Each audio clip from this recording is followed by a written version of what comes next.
నారాయణాయ. మన తిరుమల వైభవం ఛానల్కి స్వాగతం. ఈరోజు మనం వినబోయేది విష్ణు పురాణం 21వ అధ్యాయం.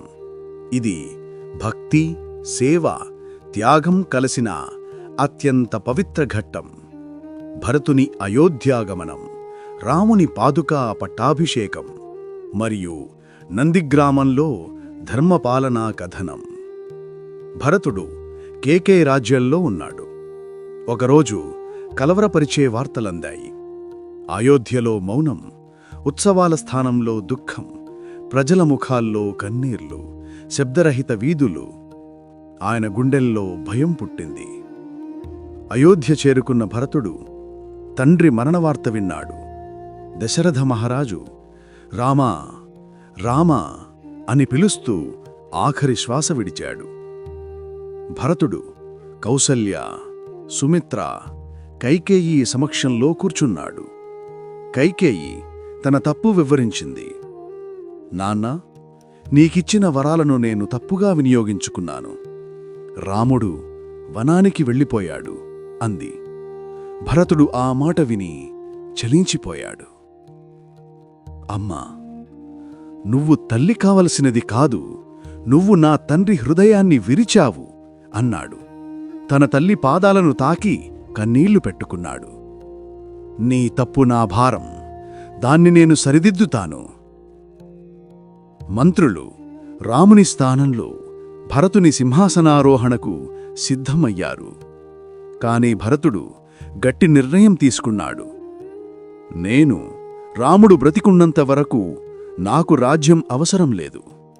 రాజ్యం ఆయనదే, నేను సేవకుణ్ణి.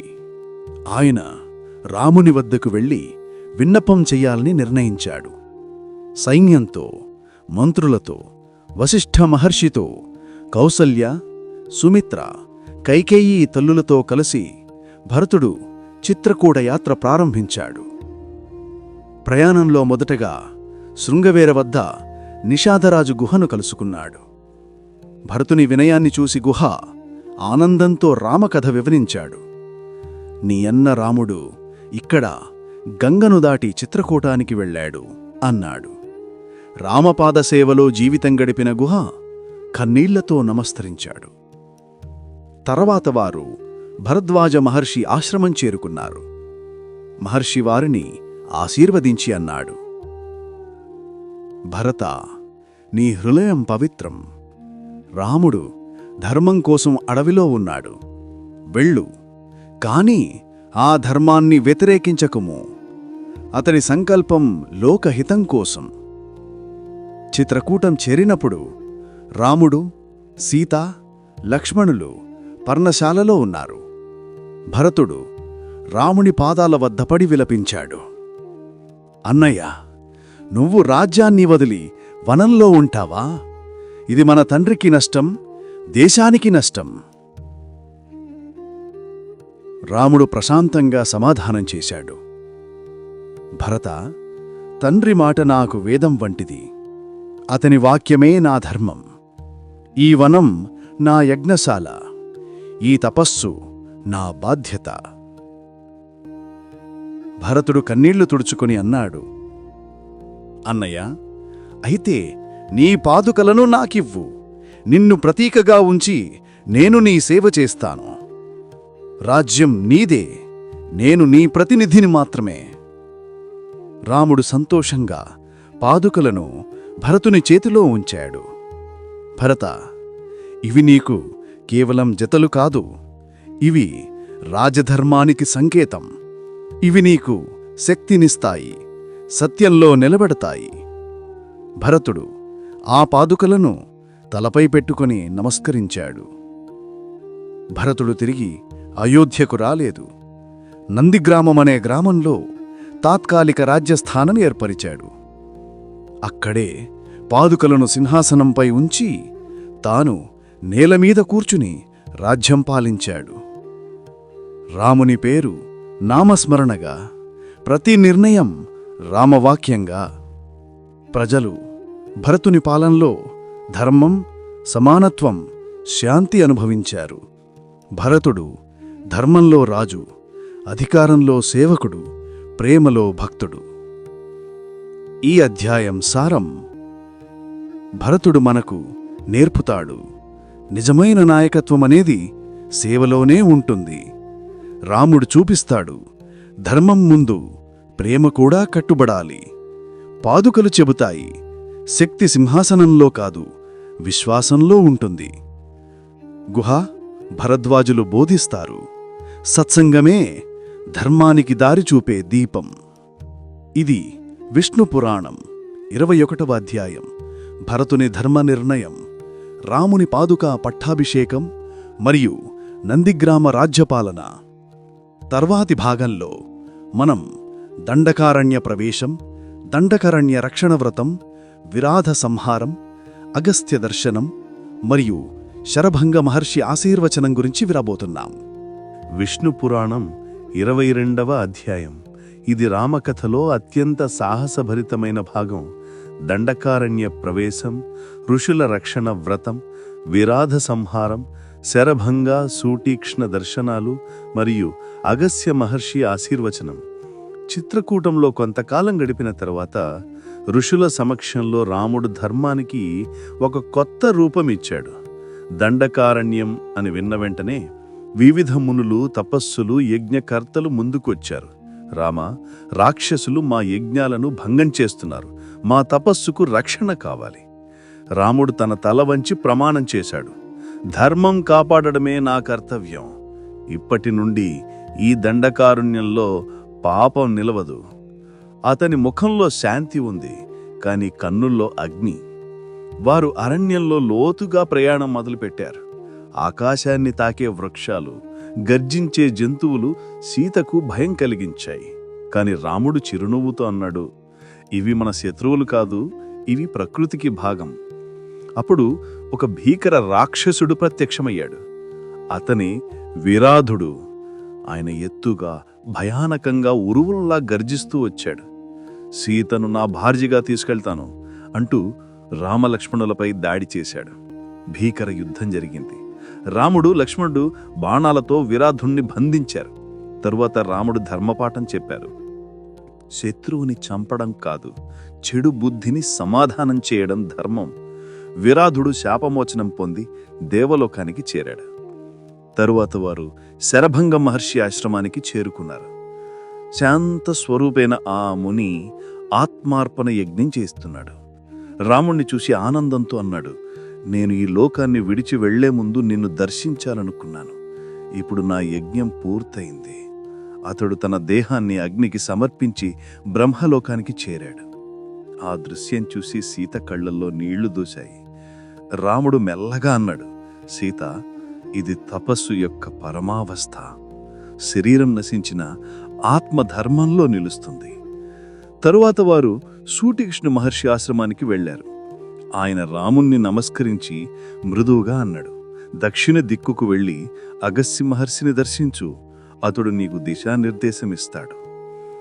రామ, సీత, లక్ష్మణులు ఆ సూచన ప్రకారం ప్రయాణం కొనసాగించారు. అరణ్యంలో ఎండ తాకిడిలో కూడా వారి ముఖంలో ప్రశాంతత. చివరికి వారు అగస్త్య మహర్షి ఆశ్రమం చేరుకున్నారు. మహర్షి సంతోషంగా రాముణ్ణి ఆహ్వానించి అన్నాడు, రామా, నీవు విష్ణు స్వరూపుడవు, నీ చేత ధర్మం నిలుస్తుంది. ఆయన రాముడికి దివ్యాయుధాలు ఇచ్చాడు. శర, ధనుస్సు, ఖడ్గం, కవచం. ఇవి కేవలం ఆయుధాలు కావు, ఇవి నీ ధర్మయాత్రకు రక్షా కవచం. తర్వాత అగస్త్యుడు ఒక సూచన ఇచ్చాడు, గోదావరి తీరంలో ఉన్న పంచవటి అనే ప్రదేశంలో నివసించు. అది శాంతిమయమైన తపోవనం, సీత భద్రతకు అనుకూల స్థలం. రాముడు, సీత, లక్ష్మణులు గోదావరి తీరానికి చేరి పర్ణశాల నిర్మించారు. ఆ వనం పచ్చగా పుష్పాలతో నిండింది. సీతకు అది స్వర్గంలా అనిపించింది. రాముడు చిరునవ్వుతో అన్నాడు, సీత, ఇది మన ధర్మస్థలం. ఇక్కడ నుంచే మన సేవా యాత్ర ప్రారంభమవుతుంది. అక్కడ వారికి ఒక ఆశ్చర్యమైన స్నేహితుడు దొరికాడు. జటాయువు, ఒక వృద్ధ గరుత్మంతుడు, దశరథుడి స్నేహితుడు, రాముడి పట్ల పితృభక్తితో నిండినవాడు. రామా, నీవు భయపడకు, నేను ఈ అరణ్యంలో నీ సీతను రక్షిస్తాను అన్నాడు. రాముడు అతని తలపై చెయ్యి పెట్టి ఆశీర్వదించాడు. ఈ అధ్యాయం సారం: విరాధ సంహారం మనలోని క్రోధం, అహంకారానికి పరిష్కారం చూపుతుంది. శరభంగా సూటీక్ష్ణ దర్శనాలు తపస్సు యొక్క ఆత్మానుభూతి నేర్పుతాయి. అగస్త్య ఆశీర్వచనం ధర్మానికి దిశానిర్దేశం. పంచవటి మనకు చెబుతోంది, ప్రకృతిలో జీవించడమే భగవంతుని సన్నిధి. జటాయు సఖ్యత చెబుతోంది, స్నేహం రక్షణకు ప్రతీక, విశ్వాసం బలం. ఇది విష్ణు పురాణం 22వ అధ్యాయం. దండకారణ్య ప్రవేశం, విరాధ సంహారం, మహర్షుల దర్శనం, అగస్త్యానుగ్రహం, పంచవటి నివాసం. తరువాతి భాగంలో మనం శూర్పణఖ ప్రవేశం, ఖర దూషణ వధ మరియు సీతాహరణ పీఠిక గురించి వినబోతున్నాం. విష్ణుపురాణం 23వ అధ్యాయం. ఇది రామకథలో ఒక అద్భుతమైన మలుపు. పంచవటీ నివాసం, శూర్పణఖ ప్రవేశం, ఖర దూషణ సంహారం, రావణ మారీచ గూఢ సంధి మరియు మాయామృగ పీఠిక. గోదావరీ తీరాన పచ్చని పర్వతాల మధ్య రామ, సీత, లక్ష్మణులు నిర్మించిన పర్ణశాలలో శాంతి, భక్తి, ధర్మం నిండిపోయాయి. ఋషుల యజ్ఞరక్షణ వ్రతం కొనసాగుతూ సీతామాత ప్రకృతి మమకారంలో తేలుతూ ఉండేది. జటాయువుతో స్నేహం ఏర్పడింది. ఆ వృద్ధ గరుత్మంతుడు తండ్రి వంటి సానుభూతితో, రామా, నీ సీతకు రక్షణ నా ప్రాణం కంటే గొప్పది అని ప్రమాణం చేశాడు. కాని విధి మరో ప్రణాళిక వేసింది. ఒకరోజు పంచవటికి విచిత్ర రూపంతో ఓ స్త్రీ వచ్చింది. ఆమె రాక్షసరాజు రావణుని బంధువు శూర్పణఖ. రాముని రూపం, సీతా శోభ చూసి ఆమె మనసు తారుమారయింది. కామం, అహంకారంతో కలిసి మదమత్తమయి, రామా, నీవు నన్నే భార్యగా స్వీకరించు అంది. రాముడు చిరునవ్వుతో చెప్పాడు, నేను ఏకపత్నీ వ్రతుణ్ణి, సీత నా జీవిత సహచరి, నిన్ను నా తమ్ముడు లక్ష్మణుడు అర్హుడవ్వచ్చు. శూర్పణఖ దహించుకుపోయిన గర్వంతో లక్ష్మణుని ఎదుటికొచ్చింది. లక్ష్మణుడు వినయంతో తిరస్కరించగా ఆమె సీతపై దాడి చేయబోయింది. అప్పుడు లక్ష్మణుడు ధర్మనిగ్రహంతో ఆమెకు నాసికాచ్ఛేదం చేశాడు. ఆ క్షణంలోనే దుష్టకామం, అహంకారం నశించాయి. కాని ప్రతీకారం మదంతో శూర్పణఖ పరిగెత్తింది జనస్థానాధిపతులు ఖర దూషణల దగ్గరకు. నా అవమానం తీర్చండి, రాముడు మన రాక్షసులపై దాడి చేశాడు అని అరిచింది. ఖర, దూషణ, త్రిశిర లాంటి రాక్షసులు దండకారణ్యాన్ని రణరంగముగా మార్చారు.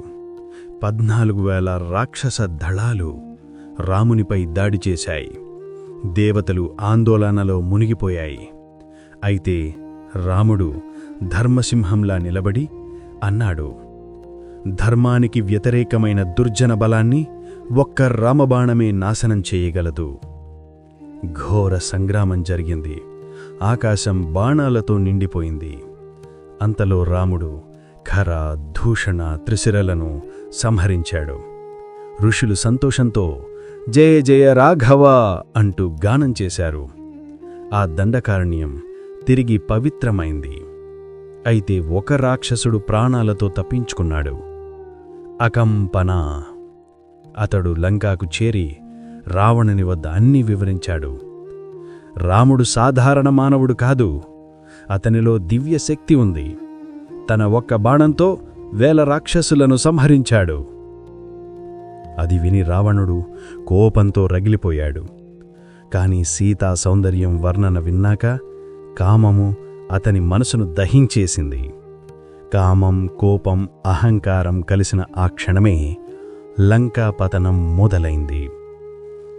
రావణుడు సముద్రతీరంలో ఉన్న మారీచుని ఆశ్రమానికి చేరాడు. మారీచా, నాకు ఓ మార్గం చూపు, ఆ సీతను రాముని వద్ద నుండి తెప్పించాలి. మారీచుడు మృదువుగా అన్నాడు. రాముడు దేవతాత్ముడు, అతనిని ఎదిరించటమంటే మరణాన్ని ఆహ్వానించడం. కాని రావణుని అహంకారం వినిపించలేదు. మారీచుడు చివరికి అంగీకరించాడు. మాయామృగం రూపంలో సీతకు మోహం కలిగిద్దామని నిర్ణయం తీసుకున్నారు. అది విధి చక్రంలో కొత్త చాప్టర్ మొదలైంది.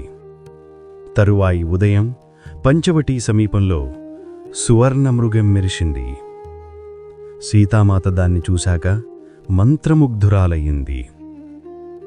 రామా, ఈ మృగం ఎంత అందంగా ఉంది, దాన్ని తీసుకురా అంది. జటాయువు మృదువుగా హెచ్చరించాడు.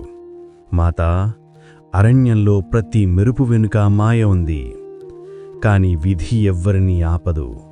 ఇలా మాయా మృగం సీతాహరణ పీఠికగా మారింది. ఈ అధ్యాయం సారం: శూర్పణఖ మనలోని అహంకార కామ దుశ్శక్తుల ప్రతీక. లక్ష్మణ ధర్మనిగ్రహం మనస్సు నిగ్రహానికి దివ్య చిహ్నం. జనస్థాన యుద్ధం ధర్మయుద్ధం, దుష్టశక్తులపై సత్య విజయం. రావణ మారీచ సంధి మనలోని దురాశ దుర్మతుల కలయిక. మాయామృగం బాహ్యమెరుపులో దాగిన విపత్తు సూచన. ఇది విష్ణుపురాణం 23వ అధ్యాయం. పంచవటి జీవితం, శూర్పణఖ ప్రవేశం, ఖర దూషణ సంహారం, రావణ మారీచ పన్నాగం, మాయామృగ పీఠిక. తరువాయి భాగంలో మనం మాయామృగ అన్వేషణ, సీతాహరణ, జటాయు వీర సంగ్రామం గురించి వినబోతున్నాం. విష్ణుపురాణం 24వ అధ్యాయం. ఇది రామకథలో అత్యంత హృదయ విదారకమైన భాగం. మాయామృగం, మారీచుని మాయానాదం, లక్ష్మణరేఖ, వేషధారి రావణుడు, సీతాహరణ మరియు జటాయ వీర సంగ్రామం. పంచవటీ వనంలో శాంతంగా జీవిస్తున్న రామ, సీతా, లక్ష్మణుల జీవితం ఒకరోజు అకస్మాత్తుగా మారిపోయింది. అరణ్యపు ఆహ్లాదక గాలిలో సీతామాతకు ఒక సువర్ణ మృగం కనబడింది. ఆ మృగం సూర్యకిరణాలలో మెరిసిపోతూ వజ్రంలా ప్రకాశిస్తుంది. రామా, ఈ మృగం ఎంత అందంగా ఉందో చూడు, దాన్ని మనం పట్టుకుని ఈ అరణ్యానికి సఖి చెయ్యవచ్చు అంది సీతామాత. రాముడు సంతోషంగా నవ్వుతూ అన్నాడు, సీత, అరణ్యంలో ఇలాంటి మాయలు చాలానే ఉంటాయి, కాని నీ మనసు కోరితే నేను వెళ్తాను. ఆ మాటతో రాముడు తన బాణాసనం చేదపట్టుకుని బయలుదేరాడు. అతను లక్ష్మణుని వైపు తిరిగి చూసి అన్నాడు, సీతామాతను జాగ్రత్తగా కాపాడు, నేను త్వరలో తిరిగి వస్తాను. అరణ్యంలో లోతుగా వెళ్లిన రాముడు బాణం ఎక్కించి మాయామృగం వైపు సంధించాడు. మృగం క్షణంలో మారీచునిగా మారింది. బాణం తగిలిన తర్వాత మరణిస్తూనే హా సీతే, హా లక్ష్మణ అని రాముని స్వరంలో కేకవేశాడు. ఆ శబ్దం పంచవటి నిశ్శబ్దాన్ని చీల్చేసింది. సీతామాత వణికిపోయింది. లక్ష్మణ, నీ అన్నకు ప్రమాదం జరిగింది, వెళ్ళు, వెతుకు అని ఆవేదనతో అన్నారు. లక్ష్మణుడు ప్రశాంతంగా అన్నాడు, మాత, ఆ స్వరం మాయమాత్రమే. రాముడు అమరుడు, అతనికి ఏమీ అవదు. కాని సీతామాత కన్నీటి పర్వతంలా కూలిపోయింది. నీ అన్న కష్టంలో ఉన్నాడు, నీవు వెళ్ళకపోతే నేను నీపై శాపం వేస్తాను అని ఆవేశంగా అన్నారు. లక్ష్మణుడు తల వంచి గుండె భారంతో రాముణ్ణి వెతకడానికి బయలుదేరాడు. కాని వెళ్లే ముందు సీతామాత చుట్టూ ఒక రక్షారేఖ తీశాడు. మాత, మీరు ఈ రేఖ దాటకండి, ఇది ధర్మరేఖ, భద్రతాపరిమితి అని అన్నాడు. ఆ సమయానికే విధి వలయమరింది. రావణుడు సన్యాసి వేషంలో పర్ణశాల వద్దకు వచ్చాడు. అతని కళ్లల్లో అహంకారం దాగి ఉంది, మాటల్లో మాత్రం భక్తి, వినయం. మాత, భిక్షమిస్తారా అని అన్నాడు. సీతామాత ఆతిథ్య ధర్మం గుర్తుకు తెచ్చుకుంది. రేఖ దాటకూడదని తెలుసు, కాని ఆ మహాత్ముడు పాదం దాటకపోతే అపచారం అవుతుందనే భయం. రావో మహాశయ అంది. అదే విధిచక్రం తిప్పిన క్షణం. రావణుడు అప్పుడు తన దశముఖ స్వరూపం ప్రదర్శించాడు. ఆకాశం అంధకారం అయిపోయింది. సీతామాత ఆర్తనాదం చేస్తూ రాముని నామం జపించింది. రావణుడు ఆమెను బలవంతంగా ఎత్తుకుని పుష్పక విమానంలో లంక దిశగా ఎగిరిపోయాడు. అప్పుడే జటాయువు ప్రత్యక్షమయ్యాడు. వృద్ధుడైన గరుత్మంతుడు, కాని హృదయంలో సింహస్వరం. రావణా, సీతామాతను విడిచిపెట్టు, ఇది నీ నాశనానికి ఆరంభం అని గర్జించాడు. రావణుడు హేళనగా నవ్వాడు. వృద్ధుడా, నీ ప్రాణాలు తీయక తప్పదు. అతను కత్తిని విసరగలిగినా తన ప్రాణాలను త్యాగం చేసి సీతను రక్షించటానికి పోరాడాడు. చివరకు రావణుని బాణాలు అతని రెక్కలను చీల్చేశాయి. జటాయువు భూమిపై పడి రామా అని పలికి సీతామాతను రక్షించలేకపోయానన్న బాధతో ప్రాణాన్ని విడిచాడు. కొంతసేపటికి రాముడు తిరిగి వచ్చాడు. ఆశ్రమం శూన్యంగా ఉంది. సీతాతేరు పలికినా స్పందన లేదు. అరణ్యమంతా తిరిగి వెతికాడు. మృగాలు, పక్షులు, వృక్షాలు అందర్నీ అడిగాడు, నా సీత ఎక్కడుంది? అప్పుడు అతనికి గాయాలతో ఉన్న జటాయువు కనబడ్డాడు. జటాయువు మెల్లగా కళ్ళు తెరిచాడు. రామా, సీతను రావణుడు లంక వైపు తీసుకెళ్ళాడు అన్న మాటతో ఆయన శ్వాస ఆగిపోయింది. రాముడు కన్నీళ్లలో మునిగిపోయాడు. జటాయువును గుండెలోకి తీసుకుని, పితృసమానుడా, నీకు మోక్షం లభించుగాక అంటూ తానే అంత్యక్రియలు చేశాడు. ఈ అధ్యాయం సారం. మొదటిది మాయామృగం. మనిషి మనసులోని ఆకాంక్షల ప్రతీక. మారీచుని కేక మోహం, అనిశ్చితి ఎలా మనసుని కదిలిస్తాయో చూపుతుంది. లక్ష్మణరేఖ జాగ్రత్త, పరిమితి, వివేకం యొక్క గుర్తు. రావణుడు అహంకారం, అధర్మం, స్వార్థత యొక్క రూపకం. జటాయువు నిజమైన భక్తి, ధర్మం కోసం ప్రాణత్యాగం. ఇది విష్ణుపురాణం 24వ అధ్యాయం, మాయామృగం నుండి సీతాహరణ వరకు. తరువాతి భాగంలో మనం కబంధ సంభవం, శబరికి ఆశీర్వచనం, సుగ్రీవ సంధి మరియు హనుమంతుని దర్శనం గురించి వినబోతున్నాం. ఇలాంటి మరిన్ని ఆధ్యాత్మిక కథల కోసం మన తిరుమల వైభవం ఛానల్ తప్పక సబ్స్క్రైబ్ చేయండి మరియు ఈ వీడియోను లైక్ చేసి షేర్ చేయండి. క్రింది డిస్క్రిప్షన్లో ఉన్న మన తిరుమల వైభవం వాట్సాప్ ఛానల్ లింకు ద్వారా తప్పక మనం వాట్సాప్ ఛానల్లో చేరండి. ఓం నమో నారాయణాయ.